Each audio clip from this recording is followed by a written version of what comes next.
সুপ্রিয় শিক্ষার্থী বন্ধুরা, আসসালামু আলাইকুম।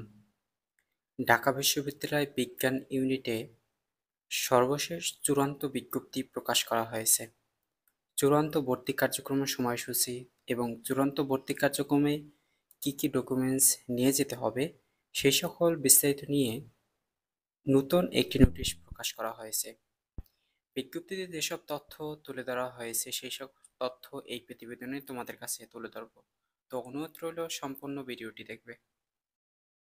শিক্ষার্থী বন্ধুরা, বিজ্ঞপ্তিতে বলা হয়েছে বিজ্ঞান ইউনিটে আন্ডার গ্রাজুয়েট প্রোগ্রামে 2024-25 শিক্ষাবর্ষে বিজ্ঞান ইউনিটে ইনস্টিটিউট অফ আন্ডার গ্রাজুয়েট প্রোগ্রামে শূন্য আসনের ভর্তির জন্য মনোনয়ন শিক্ষার্থীদেরকে আগামী 26/8/2000 তারিখ হতে 28/8/2000 তারিখের মধ্যে নিজ নিজ বিভাগে ইনস্টিটিউট ভর্তি প্রক্রিয়া সম্পূর্ণ ও নিম্নলিখিত ব্যবস্থা দিয়ে গ্রহণ করতে হবে।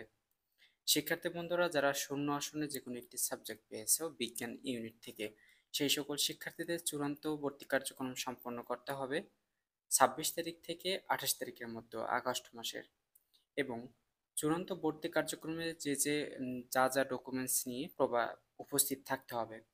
প্রথমত রয়েছে বিশ্ববিদ্যালয় ফি পরিশোধের ডাউনলোডকৃত টাকা জমা দেওয়ার রসিদ, অর্থাৎ বিশ্ববিদ্যালয় যে ফি পরিশোধ করেছো, যে সকল ফি পরিশোধ করেছো সেই সকল পরিশোধের ফি রসিদটি ডাউনলোড করে নিয়ে যাবে। এবং বিজ্ঞান ইউনিটে প্রবেশপত্র যে রয়েছে, বিজ্ঞান ইউনিটে যে ভর্তি পরীক্ষা দিয়েছে সেই প্রবেশপত্রটি নিয়ে যাবে। এবং এসএসসি ও এইচএসসি পরীক্ষার 2 কপি একাডেমিক ট্রান্সক্রিপ্ট ফটোকপি নিয়ে যাবে। এইচএসসি পরীক্ষার প্রবেশপত্র, অর্থাৎ এইচএসসি পরীক্ষার রেজিস্ট্রেশন কার্ড যে রয়েছে, রেজিস্ট্রেশন কার্ডের 2 কপি নিয়ে যাবে। এবং পাসপোর্ট সাইজের 6 কপি ছবি নিয়ে যাবে।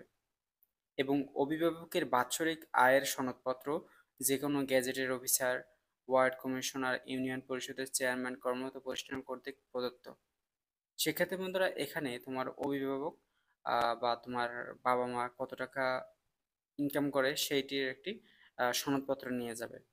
এবং প্রার্থীর সর্বশেষ শিক্ষা প্রতিষ্ঠান কর্তৃক চারিত্রিক সনদপত্র, অর্থাৎ সর্বশেষ তুমি যে শিক্ষা প্রতিষ্ঠান থেকে এসএসসি পরীক্ষা দিয়েছো সেই শিক্ষা প্রতিষ্ঠান থেকে তোমাকে একটি প্রশংসাপত্র দেওয়া হবে।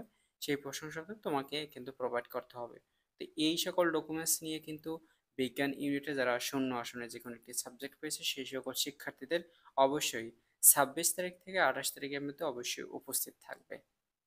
তো এই সময়সূচির মধ্যে অবশ্যই উপস্থিত থাকবে। এই সময়সূচির মধ্যে যারা উপস্থিত থাকবে না তাদের কিন্তু ভর্তি কার্যক্রম পরে কিন্তু আর তারা তাদের কিন্তু বাতিল হয়ে যাবে। সেক্ষেত্রে এই সময়সূচির মধ্যে অবশ্যই তোমরা ভর্তি কার্যক্রম সম্পন্ন করবে।